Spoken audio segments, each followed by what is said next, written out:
Good evening, my name is Jade Thorne and I am deputising for Canon John McKegney, who's our regular Heritage Evening Chairman. We would like to extend to him very warm wishes. We know he's watching from home tonight. We wish him well and can't wait to see him return to these rooms to join us in the evenings.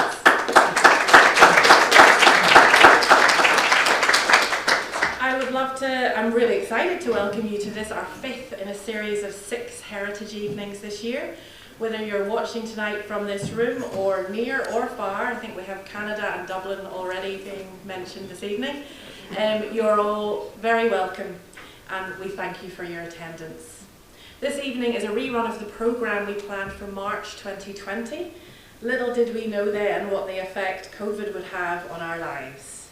However, we are delighted to be here together tonight in the week of our patron saint, and we trust that you will enjoy the evening.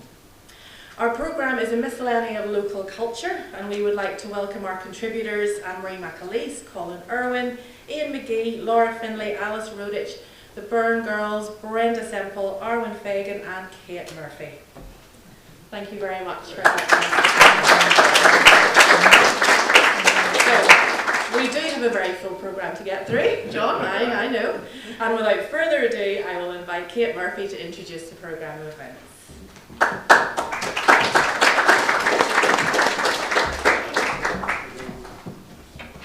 Good evening, everybody. Good evening. As Jade said, tonight's event was planned for March 2020, and 2 days before it was to happen, we were in lockdown. Perhaps it was fortunate we didn't know then how long it was going to last.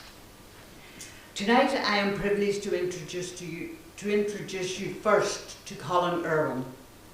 Colin, from the Glens of Antrim, is a storyteller, singer and songwriter of international renown, who's in demand at venues and festivals all over the world. When I texted him on Tuesday, he was getting on a plane in Dallas. And when I rang him a couple of weeks ago, he was in Marrakesh. All in the line of storytelling. Colin says he has been greatly influenced by Irish and Scottish traditional music. He's steeped in local folklore and stories from which he draws his material. According to Liz Weir, he can write an original story and make it sound like an ancient tale, but like all good stories, has a vein of truth. One of the stories Colin's going to tell us tonight comes from the Armada disaster, and I let him take it from here.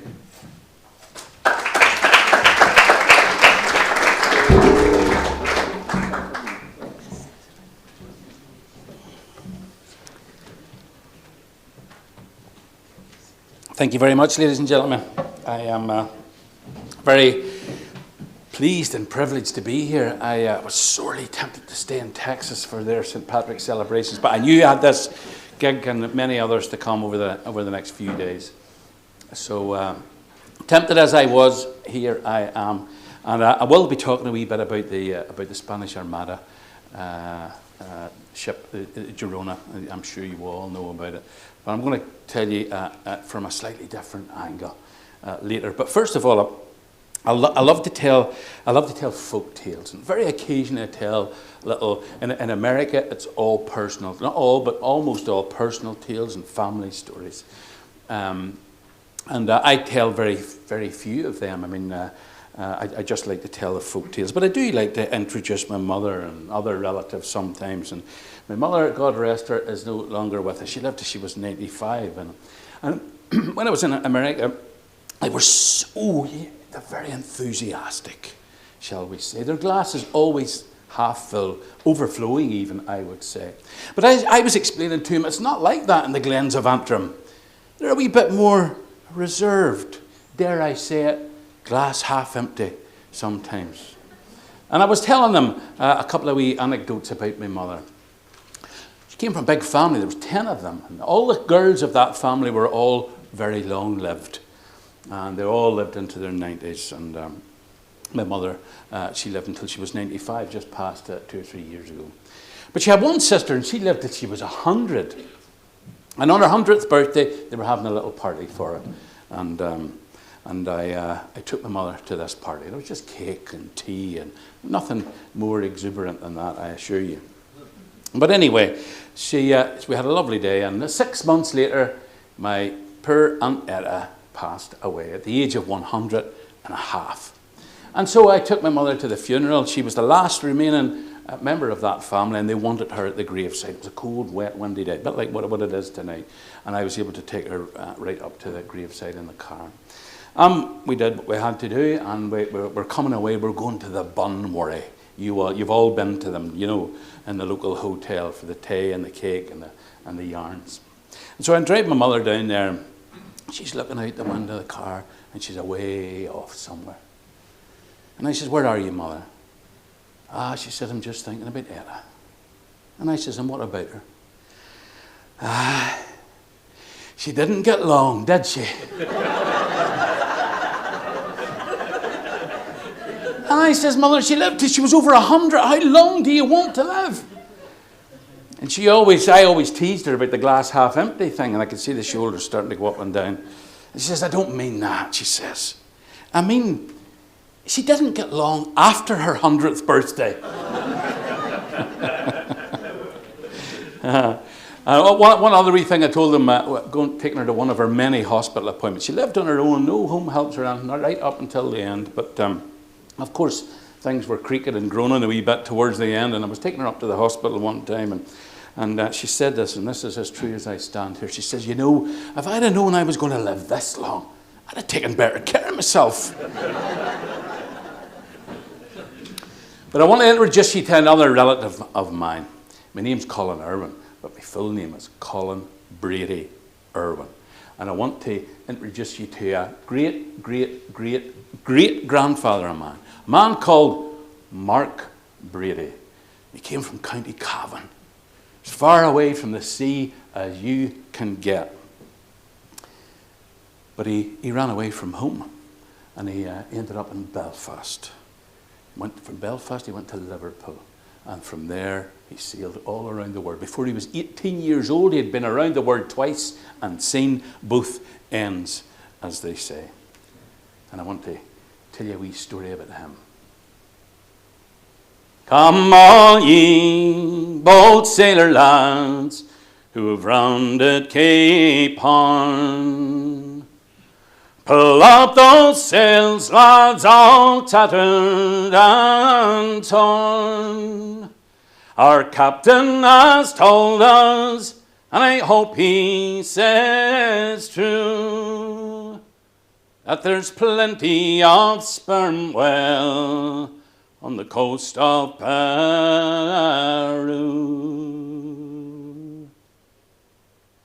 Mark Brady, by the time he was around about 30, he had been at sea for quite a number of years. He was an old, salty old sea dog. And he ended up in a whaling ship. Now, of course, we know what whaling ships were for. They were to hunt whales. And as distasteful as we might think that now, it was just part of their world at that time. The lights of Belfast, Dublin, Liverpool, London, Edinburgh, New York were all lit by whale oil. It was more valuable than gold. And the best whale oil came from sperm whales. The ones with a big, massive, bulbous head and that long lower jaw, all full of teeth. One of the few toothed whales that whalemen hunted. And how it all worked, they went out in a sail ship. Of course, this was the mid-19th century. And they would have had a young lad up in the crow's nest. Young lad, because his eyesight would have been the best, the keenest. And he was scanning the horizon for a whale to surface. And how they knew a whale surface was when it came up, it would go 30 feet in the air. And the young lad would shout, "Whale ho! 3 points to starboard bow!" And then the skipper would come out with his glass and he would scan the horizon and he would wait for another. And then when he saw the whale, he would shout, "Lower away, lads!" And they would put the boat down. Now, my great-great-great-great-grandfather, Mark Brady, he was the boy that stood in the front of those boats with a harpoon. And he was shouting to them when they were lowering the boat. More rope on the bow. More rope on the bow. Wait, steady. Lower away, lads, in the stern. And he would get the boat down in the water. And then 6 men would get into that boat. Hard seamen. And they would start to row. Row, bullies, row. Them Liverpool Judies have got us in tow, and it's row. Hey! Row, bullies, row. And they would row for a mile, or maybe 2, following that pod of whales, waiting for them just to surface at the right time. And Brady up in the bow with one of those harpoons, about 12 foot long, weighing about 50 pounds, a big iron spike on the end of it. And on the other end, a rope. And he would be calling to them, get me closer, lads, get me, watch the flukes, he'd flip us to the devil. Closer, lads, that's it. And then he would throw that harpoon into that poor animal's back. They would tie the rope off, and then they would go for the seal of their lives and pray that that wheel didn't go straight down. Otherwise, it would take them with them. So anyway, they were out this day, saw the wheel. The boat was lowered. They rowed, and they caught up with that wheel pod, but they just couldn't get close enough. The wheels just kept coming up too far away, and they led them further and further and further and further away from their mother ship. And then, it wasn't the worst thing that could have happened. The worst thing that could happen is for that wheel to flip you when you're away from your ship, and then you weren't going to survive. But it was a serious situation, because a sea mist enveloped them, and they couldn't see their mother's ship. They listened as intently as they could for the ship's bell, but heard nothing. And then a wheel surfaced 20 yards away. They could smell its vile breath on that breeze and on that mist. And one of the lads says, will we try for it? And Brady said, don't be a fool, man. What are we going to do with a wheel out here? And then that wheel turned, and it started to come very slowly towards that rowboat. And wheels sometimes sank those boats. And sometimes they would even sink the wheel ships. Moby Dick, Herman Melville, you know the story. He wrote that after he read the true account of the whale ship Essex, sunk in the middle of the Pacific Ocean by a sperm whale bull. It happened, and they were all aware of it. And that whale came closer and closer and closer and closer to them. And as it came closer to them, it opened its gigantic mouth. And that giant head lifted above the surface of the sea, and that bottom jaw slipped under the boat. And those hardened, hard-bitten seamen began to whimper and cry like children. Some of them started to pray, Our Father in heaven. And he pleaded, he's going to kill us. He's going to kill us. We're all dead. And then Brady, he said, no, lads. If he'd wanted us dead, we'd already be dead. And that whale just sat there with that mouth open. What does it want? And while they whimpered and wailed and prayed and called for their mothers and their loved ones, Brady had a memory. Something strange about this, he said. And then the wheel made a noise. It made this noise. And it was so loud they had to put their hands over their ears. They thought their eardrums were going to burst. And it went on and on and on.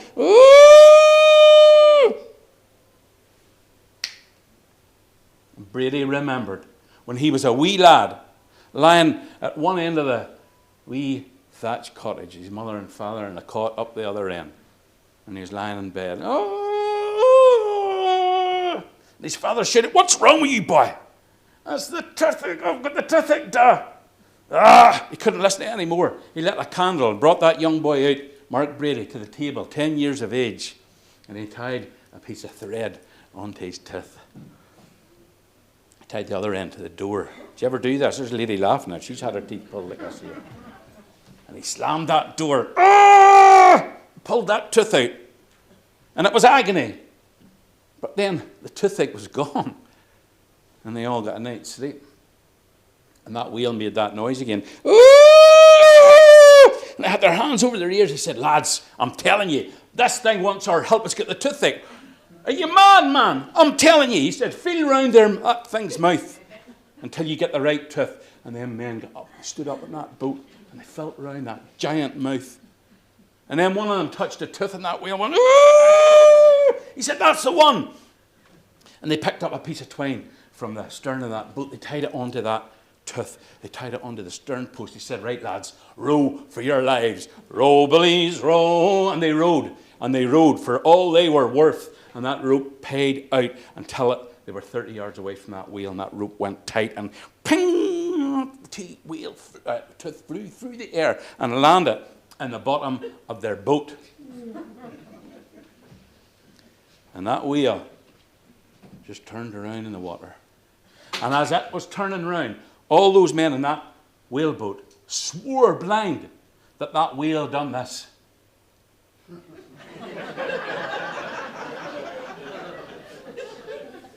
And it began to swim away. And every now and again it would look back at those men in that boat. And it would wait. And Brady had another idea. He said, lads, follow that wheel. Get on them oars and follow that wheel. And one boy said, are we going to kill it? Oh, a fool, man. Just follow the wheel. Do as I tell you. And they started to row.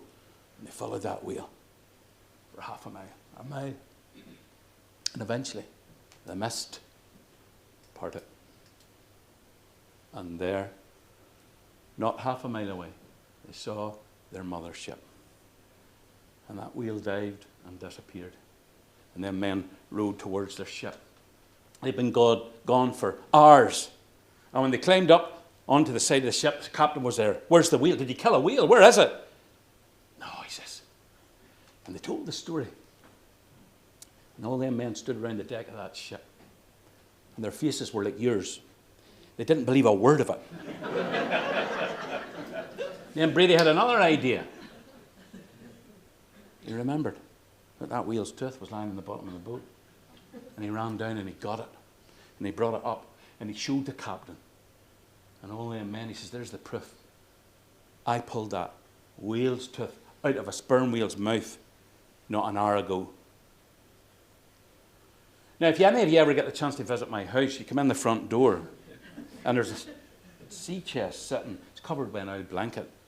Very few people ever comment on it. But if they do, I always open that chest and I tell them that story because Mark Brady passed that whale's tooth on to his son. And he passed it on to his son, and he passed it on to his son. He passed it on to my father. My father passed it on to me. And I brought it with me tonight. Where is it? Oh, wait a minute. Where is it? Oh, yeah. And that's the proof that that story that I told you is true in every particular. Thank you very much indeed.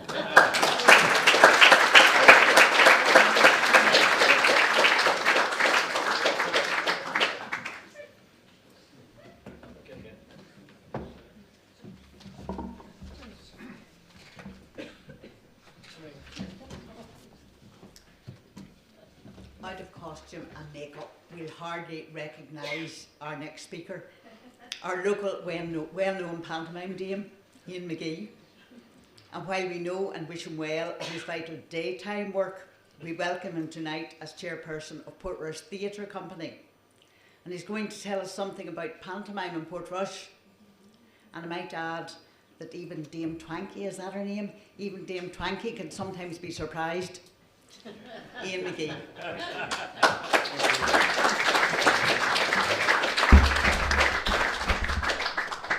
Gia has already shouted at me and reminded me of my time, so I need to get a move on, you know.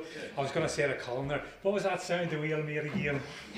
But anyway, yes. So, I feel like I should be more like my wife tonight because I have to get slides right and then I have to talk at the same time and follow a script here, you know. And it's multitasking, I'm not very good at it, so maybe Catherine, you'd be safer up here, you know. So, slide one, please. There we go. That's our wee group, Portrush Theatre Company, okay? In January 2015, a very young Gerald McQuilkin Well, much younger than he is today. Oh yes, he was. Do you see what I did there? See what I did there, you know? He was in contemplative mode and considering what would bring some much added fun to the very dark evenings of Portrush in the middle of winter. The town is normally heaving during the summer. Billy McNaull, myself, Colin Shaw, we can testify, we can tell you about it because it was a flipping nightmare at times out there trying to get moved around that town. From St Patrick's Day until the Air Show, it's practically impossible to get round other than on your feet or on a bicycle.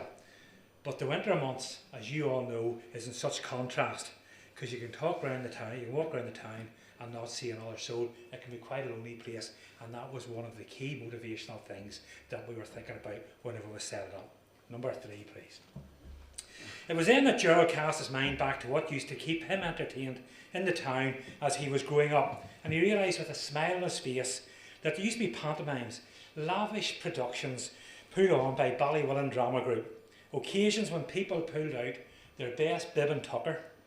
The hairdressers were full as the ladies of the town got ready for a big night out. It was something that pulled the whole town together, an event that people looked forward to from one year to the next.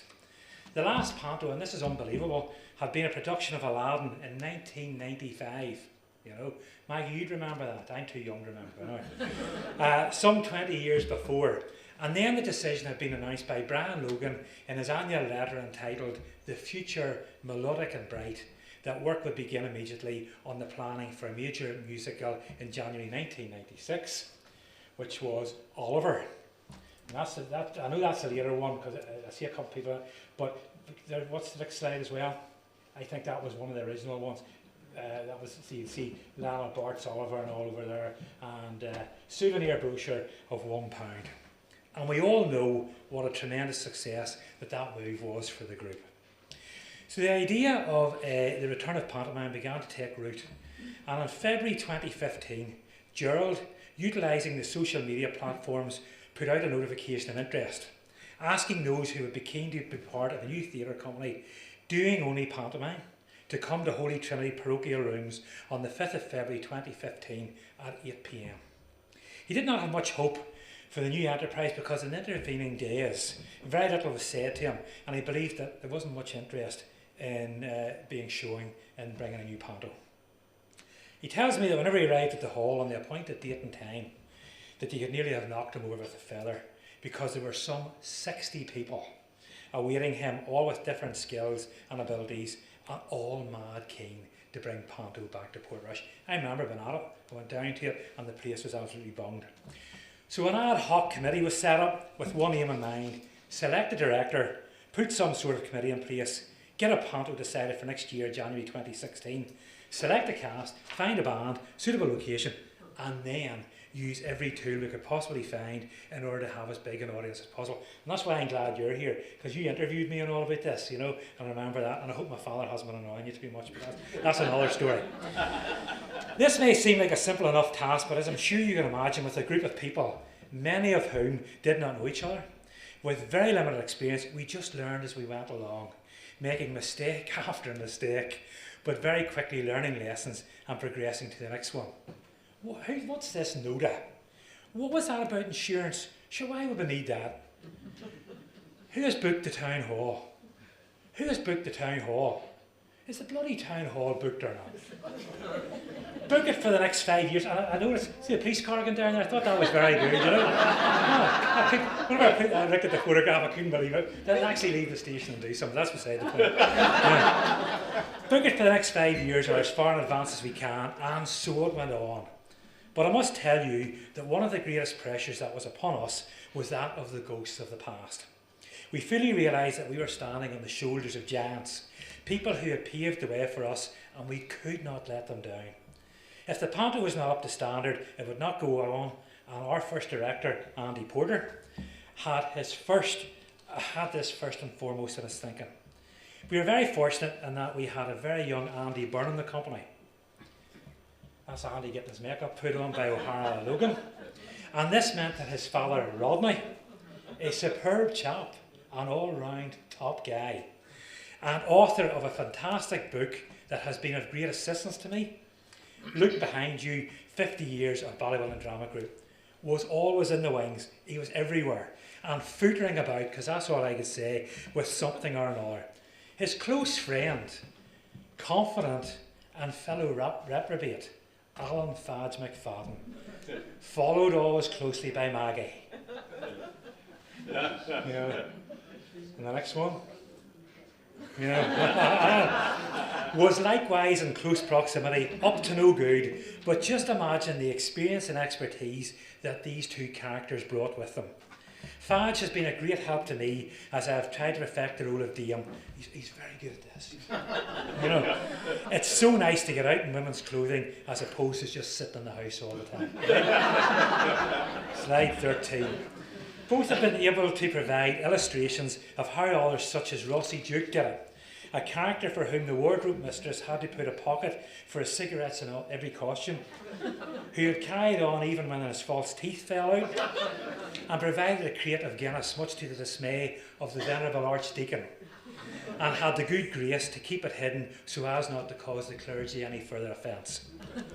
Anyway, out of much chaos, like a phoenix arising out of the ashes, a pantomime began to emerge, and in January 2016, for 5 nights only, Cinderella trod the boards of the town hall. And that was from a Belfast Telegraph article, Chief Inspector by day and Dame by night. Oh yes, he is, And I remember doing Christmas tree switch-ons down in Coleraine, and you'd see some guy who you'd maybe arrested a couple of days before looking at you and say, yes, it's me, how are you, So anyway, we put it on for 5 nights, and everyone was surprised at the amount of support received, not only from Portrush, but people travelled from all over the country to have a laugh and bring light and laughter into their lives.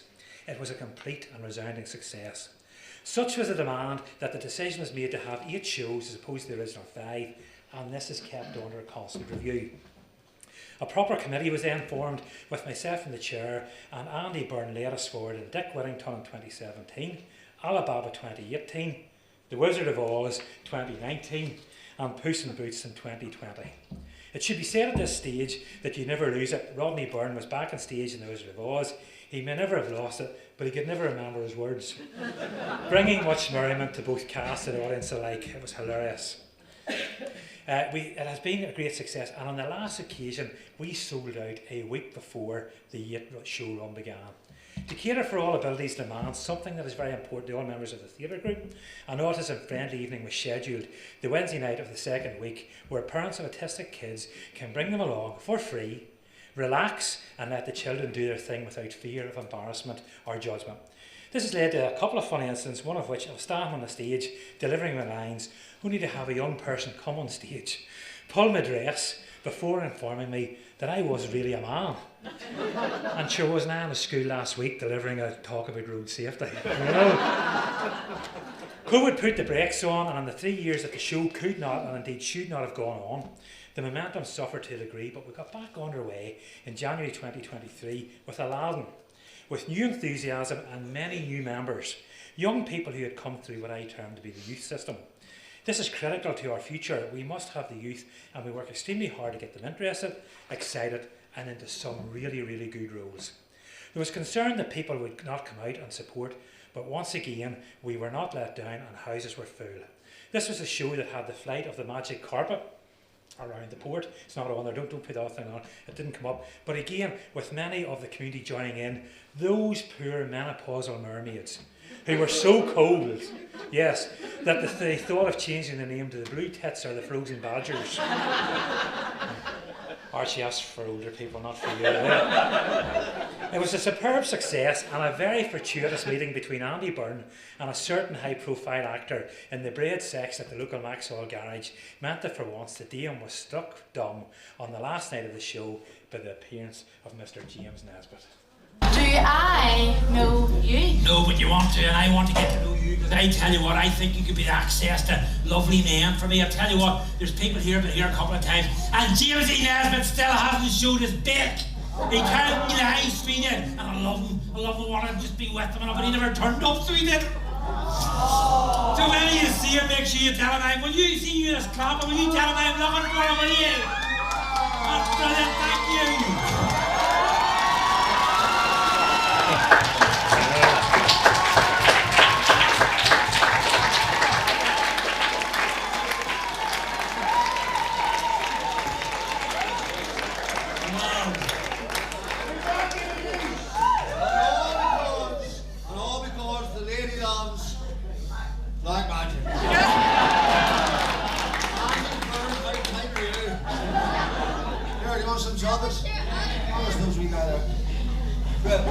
Also, the spar turned these down. Here, have it. Give it to you, big man. Thank you so much. Thanks for coming on. Well, Tommy, just one kiss, and I'll take you for a ride on the Big Dipper. Okay.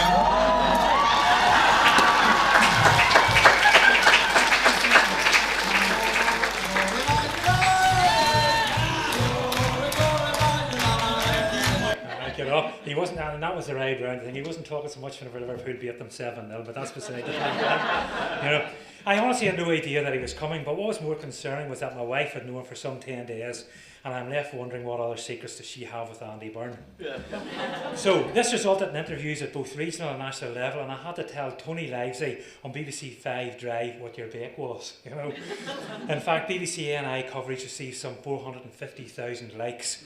I think we're going to have to put on a run for some 3 months next year.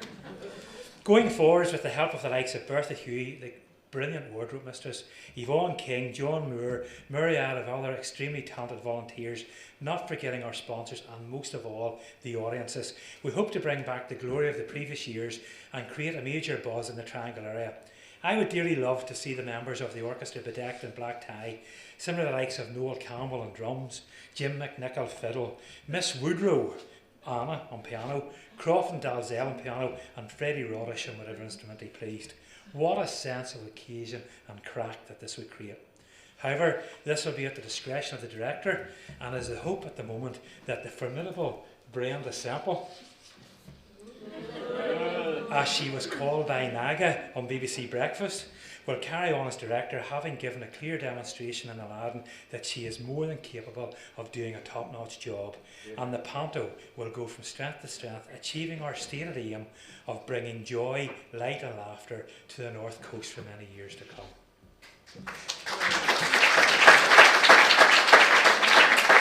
Thank you all for listening, and most important of all, thank you all for your support. Thank you.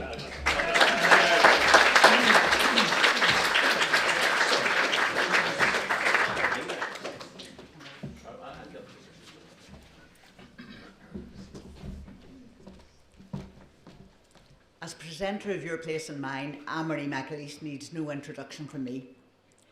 But here we also know her as a good friend of Portrush heritage, who never refuses a request for help and has generously given us of her time and talents innumerable times. Tonight she will read from her father Morris's book Golden Sands, a book which graces many of our bookshelves and which we turn to again and again.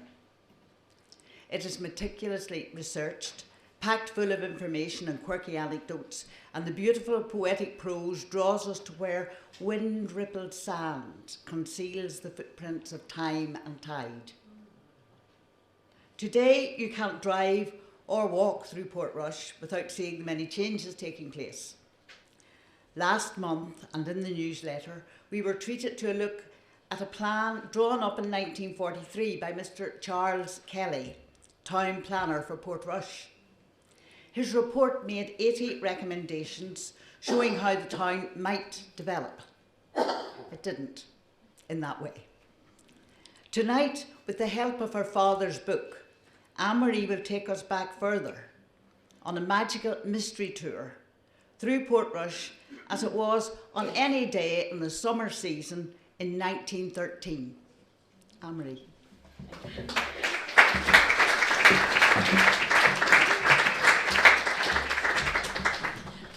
Thank you very much, Kate, and as ever, John, and Dad, especially, because I'm very conscious that I'm following in the footsteps of two giants, Ian Magee, and please tell your father he's a man of excellent taste in whatever you do. Colin, it's just lovely to see you face to face. Colin's been on the programme with me many times, and you know, I genuinely was at the dentist this morning and it only really wore off about an hour or two. I didn't like to tell you, John, but you see when you're, and I was thinking, oh, and that's what it felt like he was going to take out this morning. But anyway, so it's lovely to be here.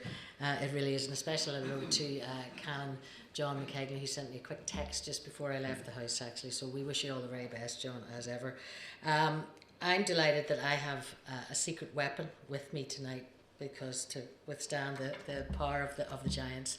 And I know John McNally and the Portrush Heritage Group have been huge fans of this particular book of Dad's, Golden Strands. So it is my pleasure to be able to try to do some justice vocally to the beautiful lyricism of Dad's words. So I think, Mervyn, we're ready for the first one. 100 years ago, no less a journal than the London Times said of Portrush, with its combination of rocky coasts and great stretches of firm sand, it is a charming watering place with a truly magnificent outlook seawards to where the skerries lie, a natural breakwater against which the sea, when it is high, dashes splendidly. And the Times also noted that Portrush had a very good hotel built by the Northern Counties Railway, now owned by the Midland Railway of England. And it also had one of the best golf courses in the British Islands. So I'm going to take you on a magical, mystical journey to golden and mostly gentle, wave-washed shores and quiet island roads, where seabirds wheel and dance on the ocean breeze, where soft, wind-rippled sand conceals the footprints of time and tide and sun-dappled waves whisper. Down by the harbour wall, we'll meet the old fishermen who sit and dream, listening to the soft sea voices sailing away on memory's tides to old familiar ports, their dreams like their hard lives, the sad echo of a restless longing. On the journey, there'll be echoes too of style and elegance, beauty and opulence, in lives played out majestically against the gentle sea rhythms and lives of quiet heroism, unsung and largely forgotten, shrouded in old sea mists. They helped to shape this special place, bestowing upon it, when the 20th century was young, a royal status, Queen of Ireland's seaside resorts. Don't be put off when I tell you that on this journey we will not be travelling too far from the town of Portrush, because it will be a journey with a difference, a journey on time's winged chariot, taking us back to a very different place from the one you might know today. And hopefully for a little while we will be able to stroll on golden strands and savour the sights and the sounds, the pleasures and delights of old summer days at the seaside. In these delightful days and nights, one's fancy longingly turns to thoughts of the seaside, with its crisp, cooling breezes and the dancing of its sunny wavelets along the yellow sand and among the low-lying rocks, whither old folks from the rural districts are wont to repair in quiet hours, there to sit in silent joy, dangling bare feet in the weedy pools. Portrush was definitely a much more lively and vibrant place than the image conjured up in those lines by a writer at the beginning of the last century. The minstrel-going public of 1904, another seaside writer noted, were in for a treat when Billy Keane and his merry boys and girls would shortly make their first appearance of the season. Mr. Keane had secured the leading position on the pleasure grounds at the railway station, where he had already pitched his moving pavilion, equipped with acetylene, light, and all the paraphernalia pertaining to his alfresco entertainments. So let's start with a little whistle-stop tour of the town, and if we're lucky, we could meet not only Mr. Keane, but also Prime Ministers and First Lords of the Admiralty, complete with golf clubs, world-famous entertainers, including a very special star of the silver screen, the world's first film star. We'll also meet a young girl from Australia who took a dip in the harbour shortly after she made swimming history at the 1912 Olympic Games in Stockholm, and nobody realised who she was. We're just outside the smart Tudor-style railway station now, one of the finest in the country and a landmark building. Later, if we've time, we'll go inside and we'll see what surely must be the world's largest grandfather clock. It's 18 feet tall and part of the fabric and the style and the grandeur, not to mention old world charm of this distinctive building. The station is a busy place just now because it's the height of the holiday season. Even so, you'll probably be as surprised as I was to learn that in the space of just one day last week, for example, no fewer than 70 special trains brought thousands of visitors and excursionists to the town. Now that is busy. That's the Causeway tram parked just outside the railway station, and it's where the 8-mile journey to and from the Giant's Causeway begins and ends. And we're in luck today. The distinguished looking gentleman standing at the front of the tram talking to the driver is William Atchison Trail, the brilliant engineer whose genius and ambition gave Portrush this jewel in the crown, the world's first hydroelectric tramway. Maybe this afternoon we'll take a trip to the Causeway.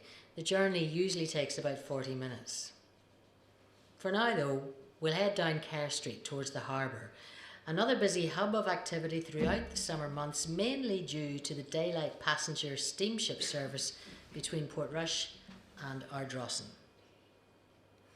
I see that one of the ships, probably the Hazel, has just docked because the Jarvies are all down there waiting for the passengers to disembark.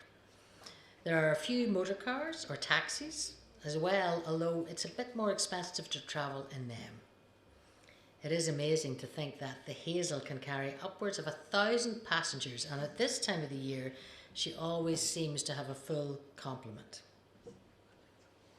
Did you notice a group of people over there in that grassy mound overlooking the harbour, watching an artist painting a picture of the busy scene? Well, you'll never guess who the artist is. None other than Percy French, the great songwriter and entertainer. He comes to Portrush regularly during the summer.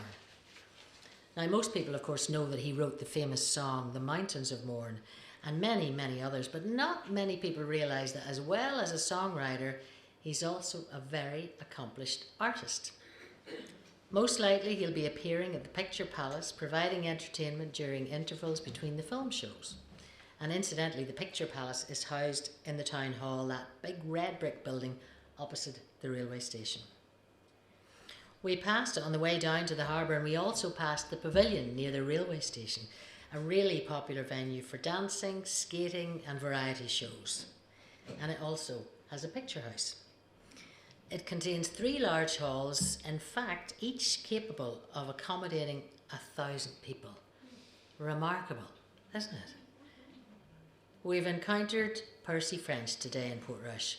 We must also keep an eye out for Harry Lauder, the great Scottish entertainer, also a regular here, and he must feel quite at home among the many thousands of his fellow countrymen who visit during the various Scottish fair holiday periods. We could also run into John Bunny, a very famous American comedy actor of the silent screen. Now, some say he was the world's first film star, and I'm told he's in town just at the minute. He was seen strolling unassumingly along the seafront the other day, so maybe if he's still here, we'll be able to catch up with him.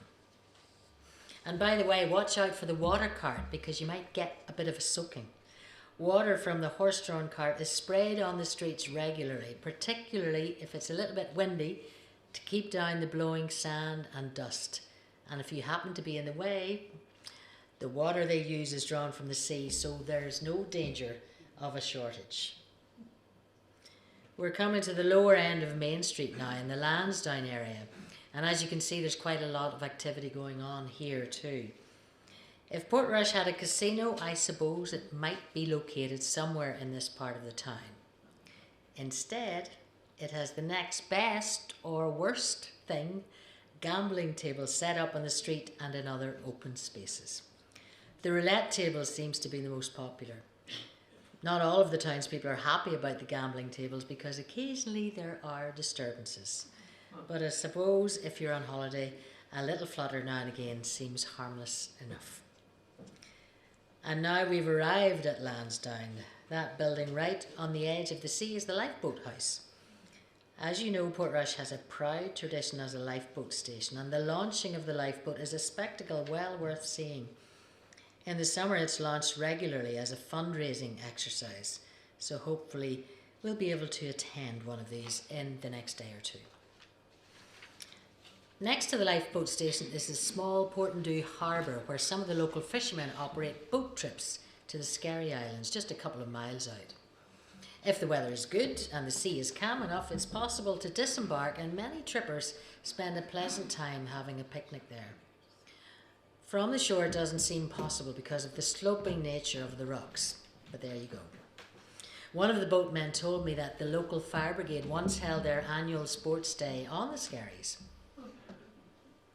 From here we can see the Blue Pool, one of the main venues for swimming and diving displays and water carnivals that are so popular with summer visitors. And there are some really, really good divers in Portrush, and they always give stunning and spectacular exhibitions, especially from the high diving board. There are some accomplished lady divers, and they take part in the displays alongside the men, but ordinarily they are not allowed to bathe here. It's strictly reserved for male swimmers, which is rather strange because so-called mixed bathing is allowed at the other popular diving and swimming venue, the South Pier at the harbour. We're not too far away now from the Arcadia, which has a small beach, and this is called the ladies' bathing place. So the ladies also have an exclusive bathing area.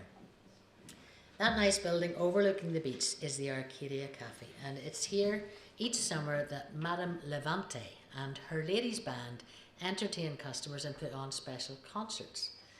I think it must be one of the few ladies' bands in the country, and they are certainly an attraction for many people in Portrush. The broad sweep of the East Strand is just ahead, and it's here that perhaps the most familiar seaside image is provided by a man called Henry Ireland. Each summer his ponies, horses and donkeys provide great entertainment for children and grown-ups alike. At the other end of the East Strand is the White Rocks with its stunning backdrop of cliffs and caves. It's one of the most popular venues for picnics. So for now, that's just a little portrait of Portrush as it might have been on any one of a number of bright summer days in the early part of the last century, when it was a mecca for thousands of holidaymakers, dancing like a wave upon the shore. Well, thank you. Thank you very much. Thank you. Thanks, John. I feel like I've been transported back in time, maybe 100 years, and I feel like I've had 2 weeks holiday in Portrush, so thank you very much, Daddy, for that. Thank you, John. Thank you.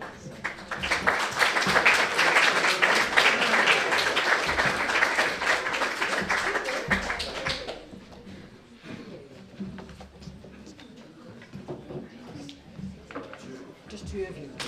Yes, it's just 2 of us today.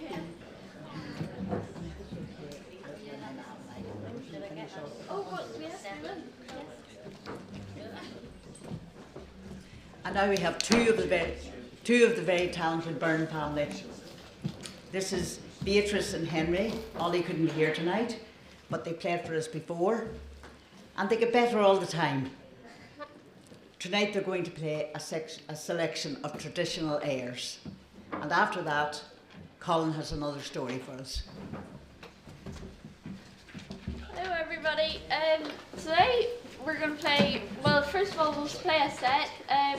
First tune we're going to play is called the Cash Jig, and then we'll go into Calliope House, 2 very nice jigs that I love. You'll have to excuse me playing the pipes, I have to tune up here.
some of you may know it, and feel welcome to sing along if you do.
Play a tune, learned it in Armagh a few months ago, and I love it. I haven't stopped playing it since. So. And Henry's going to play it on the boron.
playing Henry's Favourite, and a special request from Kate Murphy will be playing I'll Tell Me Ma.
Thank you very much. We love that. Thank you very much.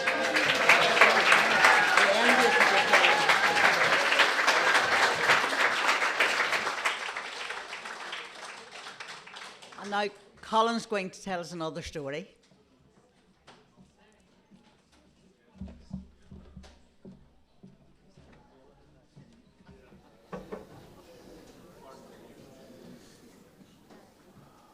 Wow, weren't they great? Absolutely fantastic. Irish pipe, bye-bye. Irish pipes, I just love them. And the only instrument I know where being a trained plumber would be of some benefit to you.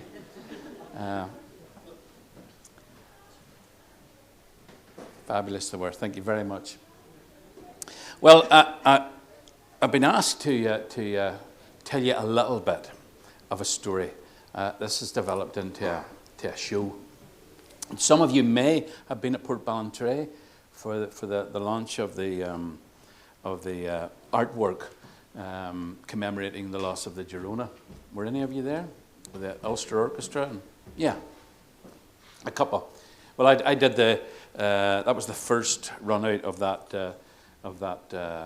show that I did. And since then, I've performed at various festivals all over Ireland and Scotland. And there'll be more opportunities to see that show this year at various festivals throughout the country. And we don't have time to do it all night. It takes about an hour and 20 minutes, hour and 15 or 20 minutes. So I'm going to do one little bit of it. Kate says, go ahead. All right, here we go. I want to, of course, take you back to the year 1588. And the greatest fleet of warships the world had ever seen was assembled at the mouth of the mighty Tagus River. 2 months it took them just to travel up that west coast. And by July, they had arrived at Coruña on the north coast of Spain. And already they were 2 months behind schedule. Well, they reprovisioned there and they set out that July bound for England and glory. They must have been a magnificent sight. 130 ships in a crescent formation, 7 miles wide, with their banners and streamers flying in the wind. They anchored off the French port of Calais, as we all know, and they awaited the arrival of the Duke of Parma and his army marching from the Low Countries. The Duke of Parma never arrived. And then, one night, the English Navy sent in fire ships in among that forest of masts and rigging. Anchor ropes were cut, and those ships scattered into the darkness to escape fire. The next day, the English attacked, and it was recorded in history as the Battle of Gravelines. It only lasted for one day, and very little damage was really done to the Armada compared to what the weather would throw at them. They were driven by unfavourable winds towards the sandbanks of Belgium and Holland. But at the last minute, the wind changed, and they were able to run north before the wind. And they went round Scotland, the north coast of Scotland and Ireland, the long way home. But they were in galleons and galleasses, ships that had been designed for the Mediterranean. These ships were not designed for the wild Atlantic. And by the time they came to the north coast of Ireland, they had been at sea for 5 months. The crews were exhausted. The water in their barrels had turned to green slime.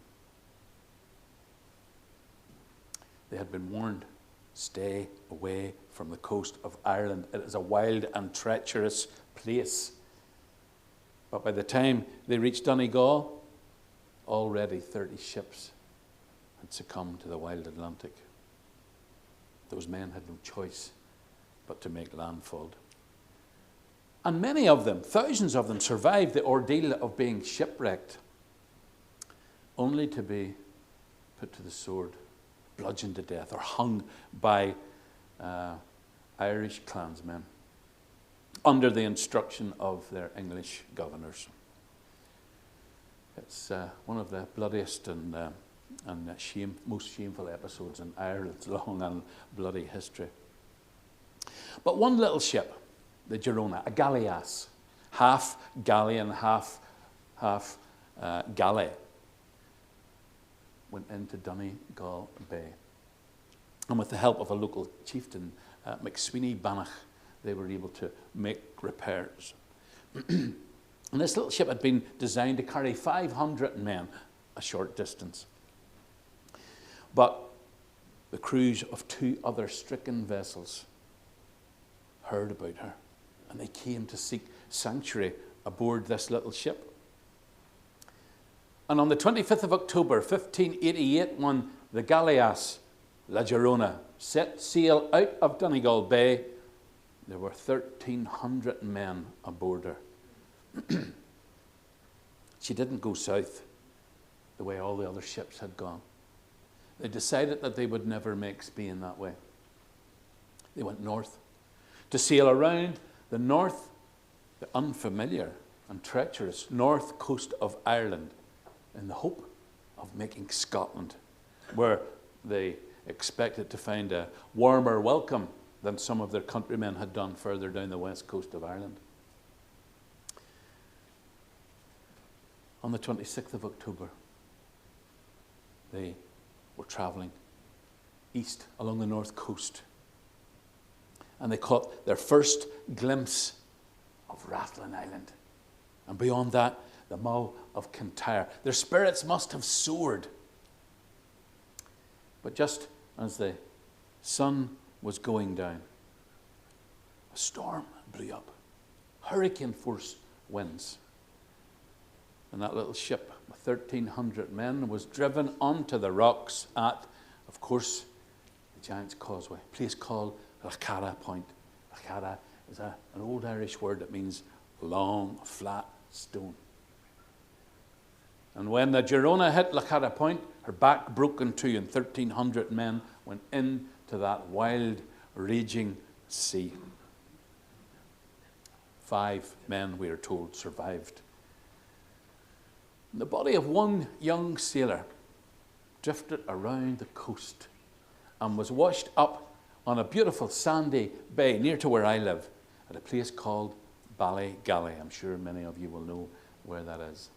And the people who lived in Ballygally then are as kind and generous and good folk then as they are now. And they took that young man's body. They carried it a mile inland to the nearest consecrated ground, which is now St. Patrick's Church of Ireland at Carn Castle, just beside the Meeting House pub. I would have been more often at the pub than the church, but that's another story. But when I would have had visitors coming, I would have taken them to that church, that graveyard. Because you see, they buried that young sailor there, and it was said that in his tunic pocket, he carried some sweet chestnuts. Now, you may know them from Christmas time. That's when we get them in Ireland nowadays. But then they were unknown in Ireland. They were a favourite treat of Spanish sailors. Fast food, if you like. And one of those seeds in that young man's pocket germinated.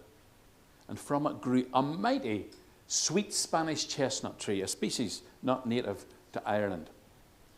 And the local legend was that that tree stood for over 430 years, marking the last resting place of an unknown mariner of the Spanish Armada.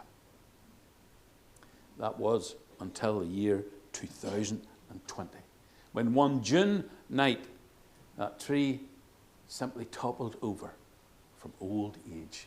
It was a perfectly still, calm night.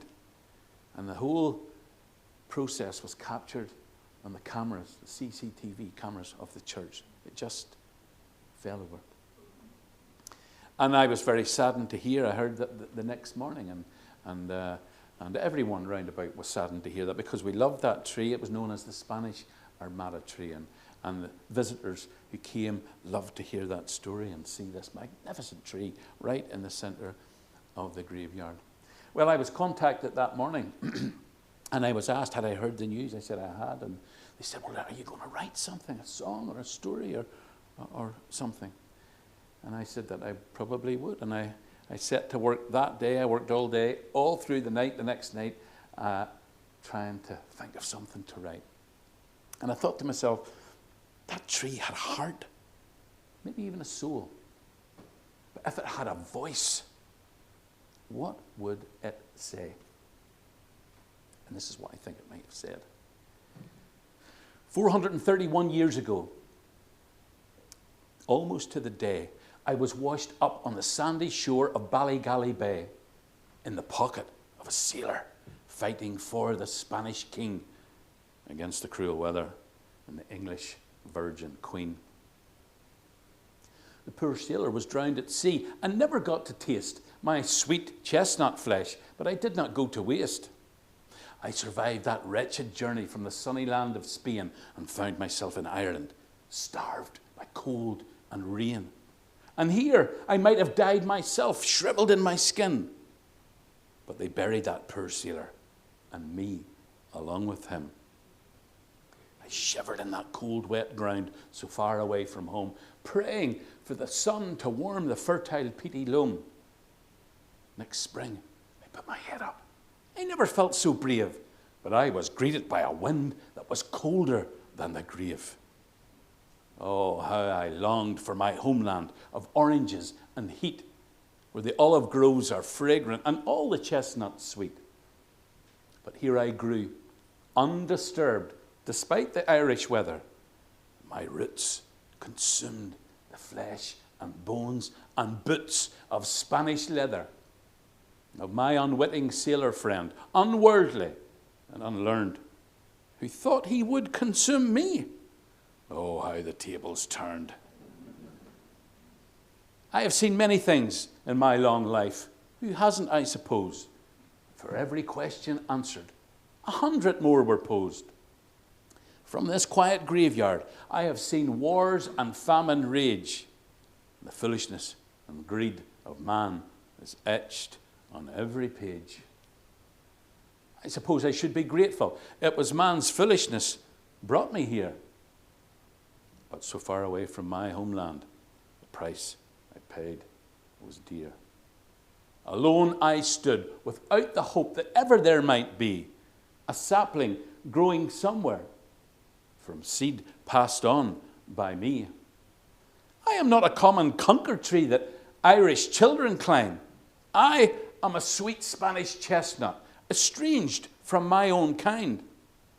And though from all the native trees I have stood apart, from the singing of the chaffinch and the blackbird I took heart. The robin through dark winter days, noisy rooks in spring, and oh, what joy each Sunday morning to hear the people sing. I have stood against wind and rain, my boughs have creaked with snow, but still in all, my old wooden heart never ceased to grow. For no matter where you find yourselves, you must do the best you can, be you sweet Spanish chestnut tree or native Irish man. But now, alas, my time has come. As to all things, it must. And to you, my fellow beings, my old wooden heart, I trust. Make something useful out of me, a bower or a seat, where pilgrims can take a moment to sit down and rest their feet. And let the children come and play while you remember me and tell them all the story of the Spanish Armada tree. Thank you.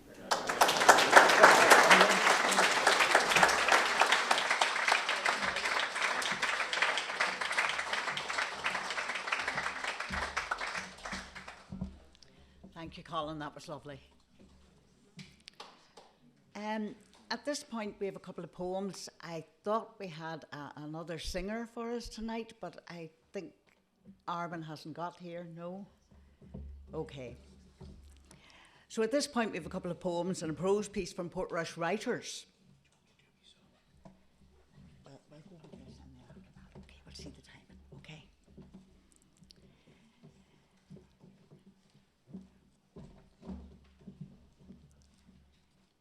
Brenda Semple will read a beautiful poem about the beach, which for me chimes with Morris's poetic sentences, which Anne-Marie read so beautifully tonight.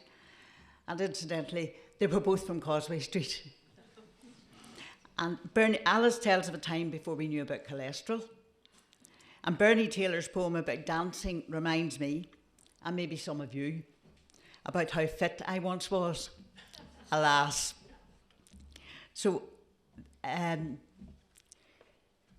who have I got first? Brenda, please.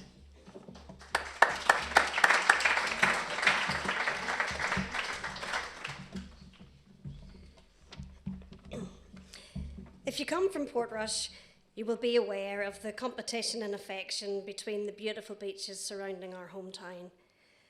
Many would say that west is best, and indeed it is spectacular. But having been born in Causeway Street, I would have to be sitting in the east is beast side of the fence.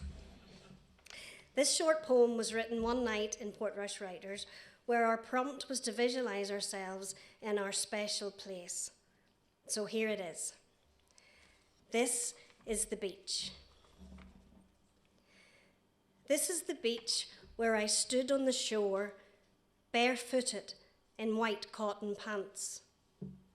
My chubby toes curling on the cold, wet sand, and my childish marvel at being sent back by the tide, watching my footprints melt away before my eyes. This is the beach where I almost drowned. Toppled and walloped by waves, I clamoured and choked and fought to right myself, briny bubbles spinning from the mouth and nose. This is the beach where I first rode a donkey. His prickly hide, like scorched grass, scratched my legs. Its warm, bony rib cage hurting my inner thigh as it nobbled along, weary and hot in the midday sun.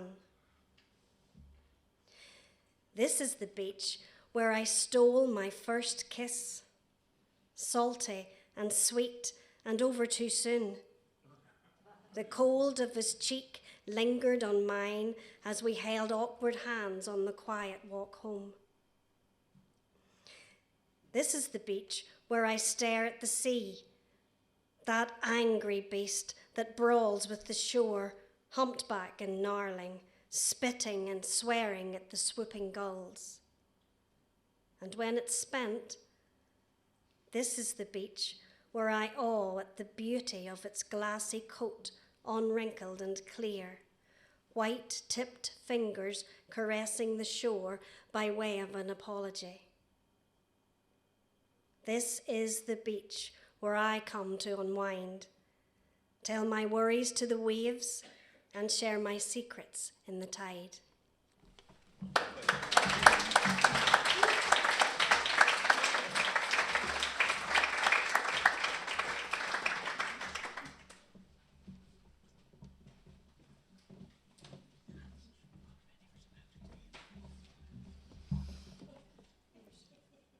I listened just last week to Sir David Attenborough talk of the near depletion of our beautiful wildflower meadows, and my heart ached. I thought of the many magical hours we spent as children playing on carpets of daisies, gathering fistfuls of buttercups and forget-me-nots, collecting slimy snails from beneath the purplish thistles, chasing lacy butterflies as they fluttered around primroses, and making wishes as we blew dandelion seeds we hoped would reach heaven. If only those wishes came true, why my wish would be that every child would get to experience those enchanting, simple times. Those memories of colourful, beautiful flowers often include memories of colourful, beautiful people too, like my Auntie Bridget and her husband Pat. Her neighbours referred to her as Pat's Bridget. Pat referred to her as Biddy. We affectionately referred to her as our funny mummy, for time spent in her company was always filled with fun. As we celebrate St. Patrick's Day, traditionally a time here in Ireland to plant the first ridge of potatoes, I am particularly reminded of my dear, sweet Auntie Bridget and Pat, her husband. March can bring harsh weather, some of which we've just experienced, frost, snow, and today that freezing rain. Despite that, I remember well watching Pat work the cold earth to get his first crop of spuds in. I can see him as clearly, his hessian bag apron, the string straps wound around his generous middle several times and fastened with a dull-ended nail, the bulging pockets filled with seed potatoes, and him, half-bent, hunkered over the rigs. The following is one of my most favourite memories, listening and watching two gentle, hard-working country folk whom I loved. Are them spuds teamed yet, Biddy? They're the queer ones this year, like pure balls of sweet flour. Biddy hawked the sooted pot across the range and folded back the flannel towel. She shuddered the pot, allowing the skins to open like a lotus blossom, unveiling the palest yellow delight. Pat reached his calloused large hand in and lifted one straight from the pot to his mouth. Does me heart the power o' good, them spuds, they do, he smiled as he wiped his starchy hand on Biddy's apron. She scooped a handful from the pot onto a deep, white, warmed plate. The pan beside her sizzled and crackled as huge slices of bacon with thick, hairy skin curled and crisped. Will you be wanting an egg? Oh aye, maybe two. They're laying well this weather. Biddy cracked two pale blue-shelled eggs straight into the bubbling fat.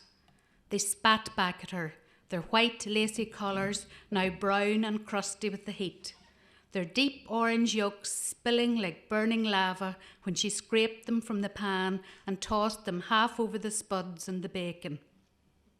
From another black-assed pot, she fished out limp, green, curly kale and dumped it straight into the bacon juices. Steam and stir rising, she gave the pan a few rattles, then tipped the contents onto the overflowing plate. Would you eat a bit of soda? Oh, surely indeed, surely. She pulled over the looped handle which swung from the crane and reached for the griddle pan where plump, round sodas sat with a heavy dusting of golden flour. She flapped her goose wing, sweeping the flour from the top and the ashes from the bottom of the freshly baked farls, before cutting a chunk of creamy butter, about a half an inch of the creamy butter, and spreading it on top, it melted and oozed over the hot bread. Ashes spilling at her feet from the constant rakings of the turf-fired stove, they joined hands and quietly gave thanks. Thanks for the food on their plates, for the fruits of their labour, and they ate, content and happy with the life they so enjoyed living. A simple, selfless, sacred life, my Auntie Bridget and Uncle Pat.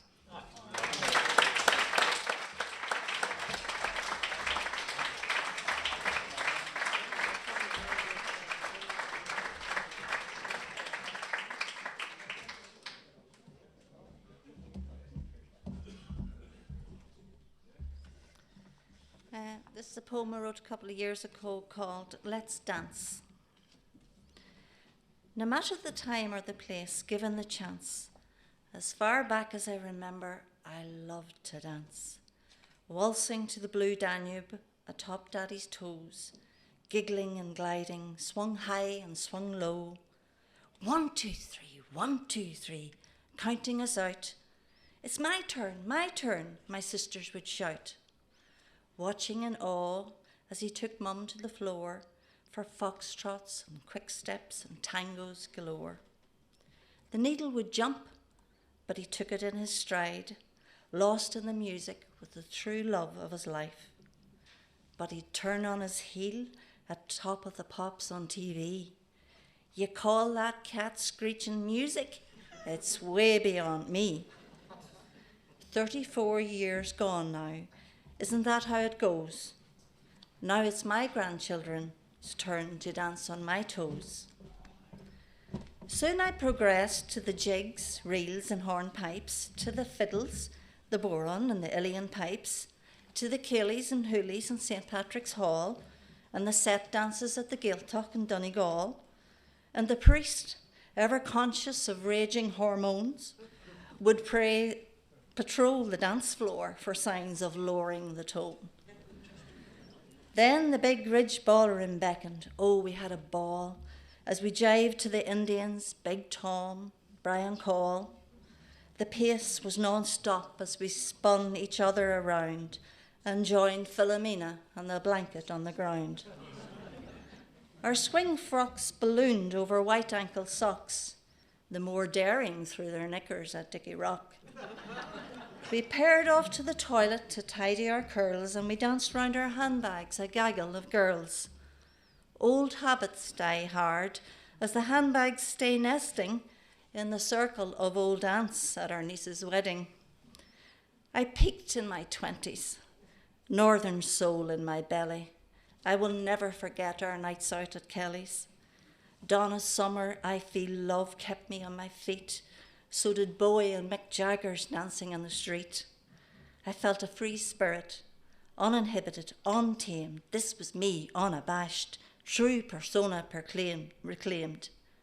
I got the satisfaction I needed from the Rolling Stones, but my brother chastised me for bringing my moves to Tyrone, where he was a teacher, and the students gave him lip after his mad sister and her swivelling hips.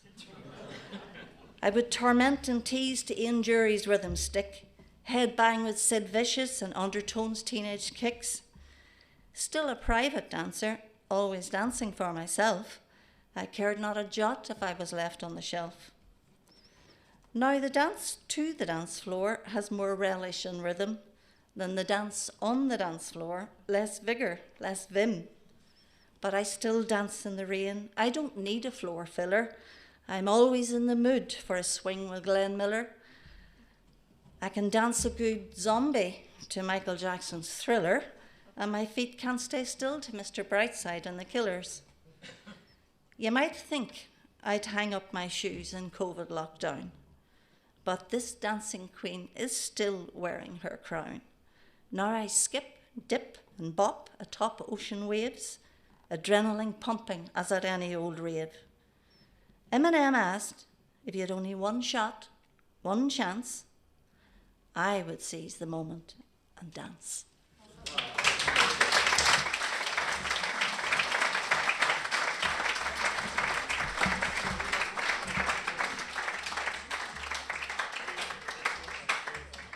thank you to our readers from Portrush Writers. And if anyone's interested, there are some of our books on sale here on the way out. We've just 2 more items in case you're getting tired. Arwen Fagen from Coleraine has come down to sing a couple of songs for us. Danny Boy or the London Derriere seems appropriate. And Anne-Marie mentioned Percy French's connection with Portrush. Sadly, I don't think he celebrated us in song. But maybe we can join him at the Mountains of Mourne. Arwen. Thank you.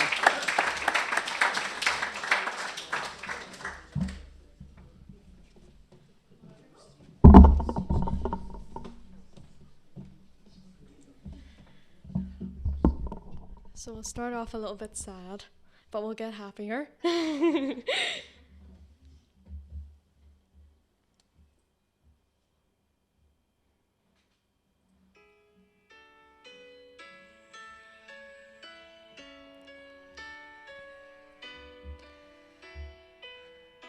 Oh, Danny boy, the pipes are calling. From glen to glen and down the mountainside, the summer's gone and all the roses falling. 'Tis you, must go and I must bide. But come ye back when summer's in the meadow, or when the valley's hushed and white with snow. 'Tis I'll be here in sunshine or in shadow. Oh, Danny boy, I love you so.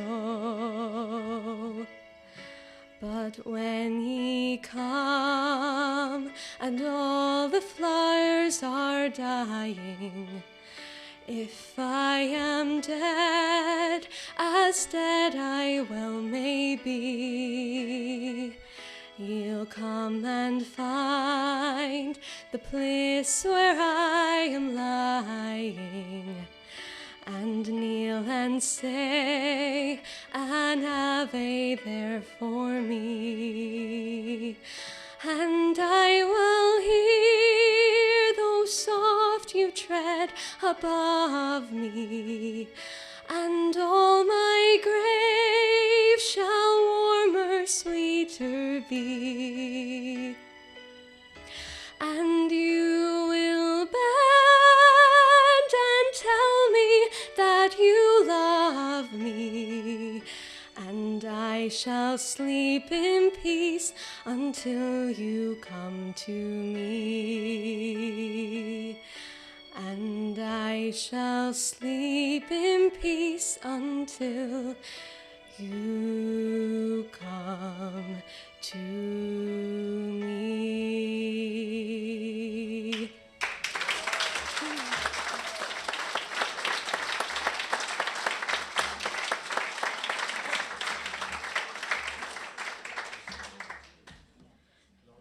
Thank you. And I think we're going on to Mountains of Mourne. Yep. I think I'll need these lyrics as much as you as well, because I was learning them on the way here. Great, okay.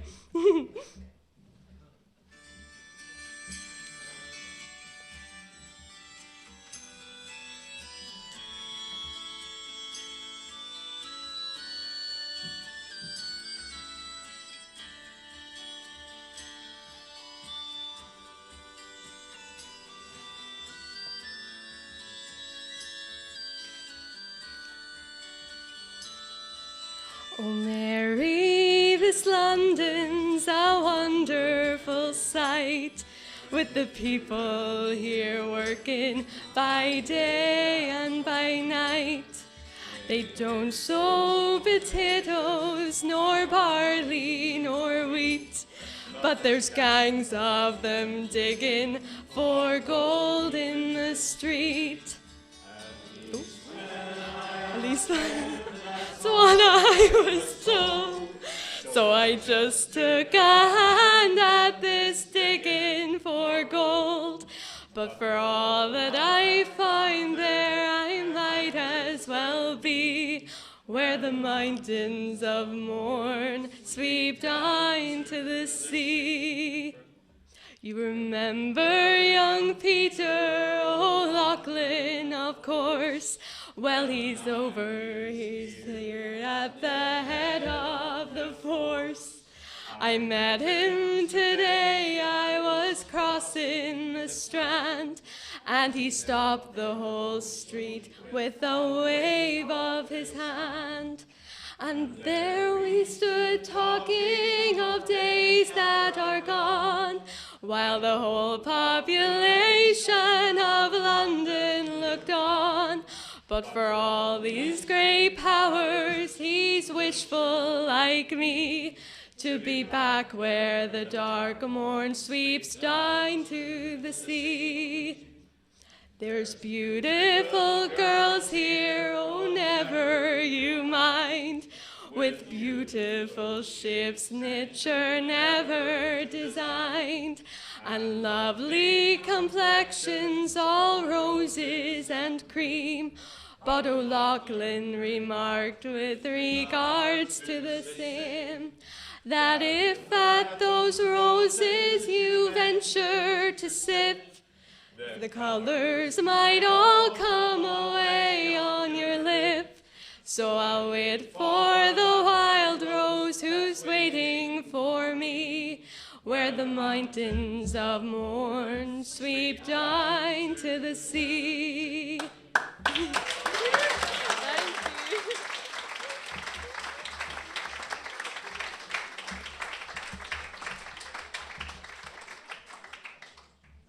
Thank you, Margaret, and thank you to everyone who joined in. It was lovely.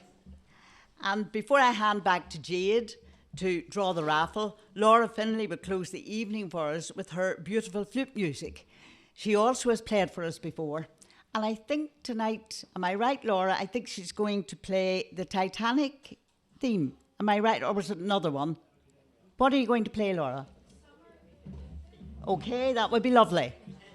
That would be lovely.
play The Water is White.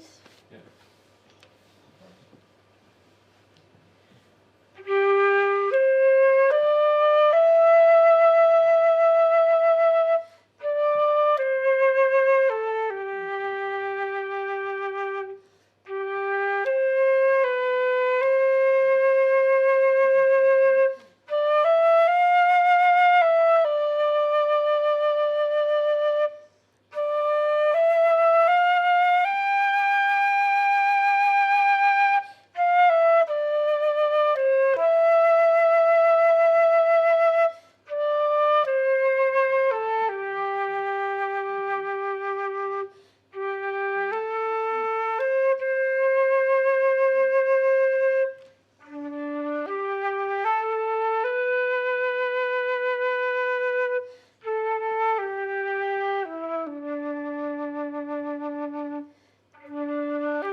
That was absolutely beautiful. Thank you so much.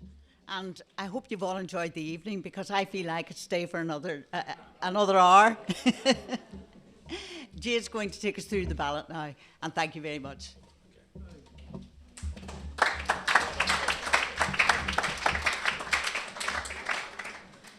Thank you. It was a fantastic evening's entertainment. I think we can all agree.